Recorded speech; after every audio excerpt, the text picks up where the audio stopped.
Hey everybody, it's Jason Blaha here, and I had a subscriber ask a question. They said, hey, I can't help but notice that it seems like almost half of people who have some type of eating disorder follow some type of vegetarian or vegan diet.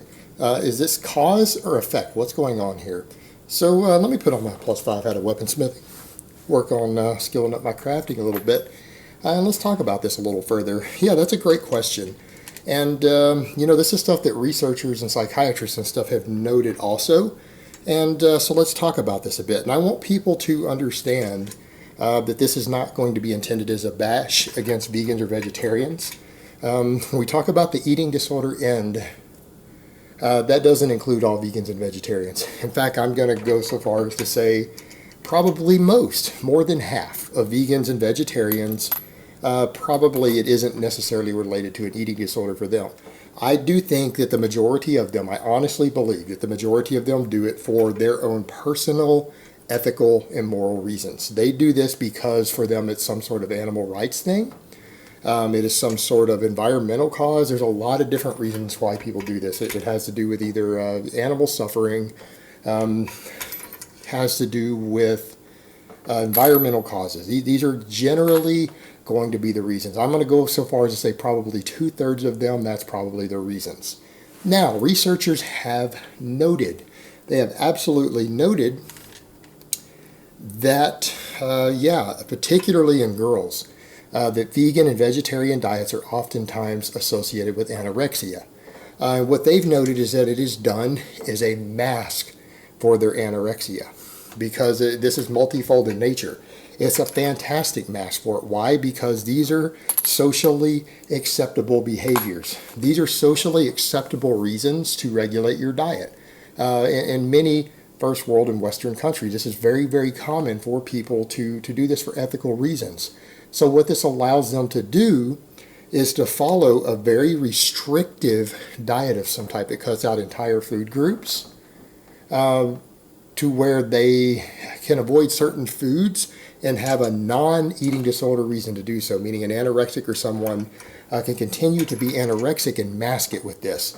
Because, again, people who tend to do this, they tend to avoid certain foods. So when they go somewhere and they're offered food in a social gathering, if they don't have, say, vegan food there that they can eat, they're not going to eat. And then it doesn't look weird because then they have an ethical reason. They've got an ethical reason that they personally hold and that everyone knows why they can't eat the food there, or why there might only be certain foods they can eat there. Maybe they can just nibble on the veggie tray a little bit, okay?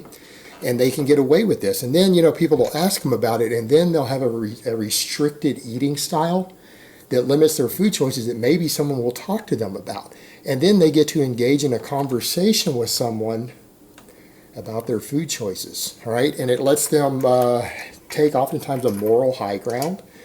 Because many anorexics feel passionately about restricting food, and it gives them a mask for that passion, and they can be passionate about it. They can talk about it and take the moral high ground of how good of a person they are for doing this, and how they're making the world a better place by avoiding certain foods. So then they can outwardly express a moral superiority both for themselves and for others to see for the reason that they choose not to eat a bunch of the foods that are there. Okay, and this can help build them up a little bit, make them feel better internally about their eating disorder. All right, it can allow them to do so because then they're doing this, they can see for very moral and good reasons, and they can even influence other people to be better people because of their choices. All right, and this is a big, big deal in this. Furthermore, it will also give them the opportunity, particularly if they go with something like raw veganism. There is a very massive correlation between raw veganism and anorexia in females. It's been noted by researchers of legitimate anorexia. But what they can do, they can then be seen in public or in social gatherings eating large volumes of food. All right, so they can be like, no, I'm not starving myself. I eat all the time. See, look how much I eat. Look how much of this raw vegan food I eat all day long. And it might only be 300-400 calories, right? They might eat a 300-calorie thing of raw vegetables in front of someone. That's an enormous amount of food. That's a whole giant plate full of food. And they're just like, but because my diet is so healthy, because I do this diet, I stay really, really thin. I struggle to gain weight, even though I eat till I'm full all the time. I eat all these giant big piles of food every day. I mean, I eat, 5 times as much. This is just one sample. I eat 5 or 6 big meals a day, but it's just my diet's so good that it lets me stay thin. It's just one of the health benefits of it. You can just eat unlimited amounts of food and not gain weight. You'll just get thinner. And then they can mask it because they've got a socially acceptable behavior. They have a socially acceptable excuse publicly for being an anorexic. All right? That's a big part of it. And there's definitely some YouTubers who've been out there who clearly fall under this category. I'm not going to get into names or name names or attack specific people, but there are very clear cases of this. And again, it's been noted by psychiatrists, this is very common. And it's used to mask it because it's socially unacceptable to admit to being anorexic. But when you have a moral reason that has nothing to do with your food, then it lets you do that. And I've seen someone else who's on my social media, who's been there a long time, who is considered to be a recovering anorexic. He's a vegan. Even his wife is a little upset about it, but it's clearly the case of he's never lost his anorexia, and he went vegan for the animals, but the guy's still probably 50 pounds underweight, even after claiming that he's beaten anorexia. But he's a vegan now, so it's just kept his weight off. Again, very, very common, and anorexics will tend to drift towards this because they figure out very quickly that this is a style of eating that they can do that has a moral backing, because most vegans feel very passionately about it. They can then claim that it's purely for moral reasons, and other vegans will accept that, other vegetarians will accept that. So then they have a support structure of people that it's based on ethics, it's based on love for animals, so that they can continue their eating disorder and mask it and hide it with socially acceptable behavior. In fact, then they'll have a whole group of people who are reinforcing their behavior. They'll have a whole group of people who are telling them how good they are also for doing this, because they're stopping the harm of animals. And then it will allow them to undereat and maintain unhealthy low body weights with this as a complete mask. So it's not that veganism or vegetarianism causes this, it's the other way around. People who already have these pre-existing issues are drawn to it. They're drawn to it. And just like some of the research that we had seen some time back, it was one of these other countries had done a study and found that vegans and vegetarians, particularly vegans, suffered from much higher rates of mental illness than the general population per capita. Now, that goes back to the same thing. People say, aha, it's these crazy vegans. No, I honestly don't think that's really the case either. I think it's also the same thing. Or they show that they were in poor health in general. Well, think about it. How many people out there have suffered some sort of health problem, whether it's a mental health problem and they need some balance to it, or who suffer various health problems who try different types of diets, to help with their health issues? Enormous numbers do. I know many, many people who have turned to vegan diets, at least temporarily, to help with a pre-existing health issue. All right, so that being said, what happens? You have a lot of people who fall under this category with major health problems who aren't the healthiest of people. Why? Because they're trying to use the diet to cure a pre-existing health problem. And so I think that's a big case there. And it's the same thing with certain types of mental illness. People with various mental illnesses might be drawn to these things hoping it'll help.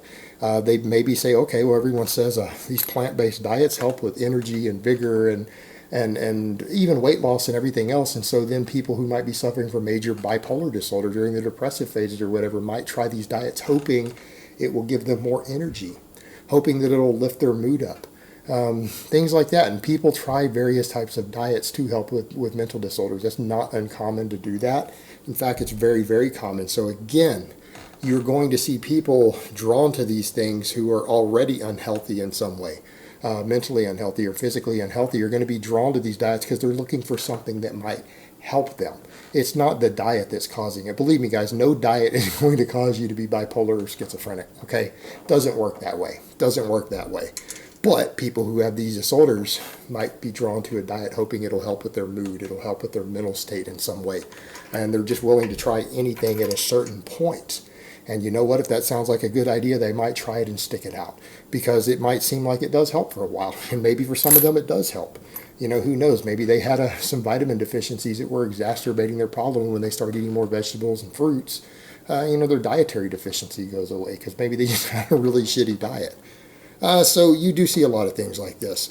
But ultimately, I don't think the diets themselves here are the cause. I think it's the case of people with these various issues are drawn to diets, sometimes as a cure, but in the case of eating disorders, it is absolutely done to mask what it is they're doing. And again, it's a socially acceptable mask to continue to be anorexic, to be underweight, to avoid all sorts of foods in a social situation, so you don't have to eat as much when you go to a party or whatever. You can avoid all the various food because, you know, that's not vegan food.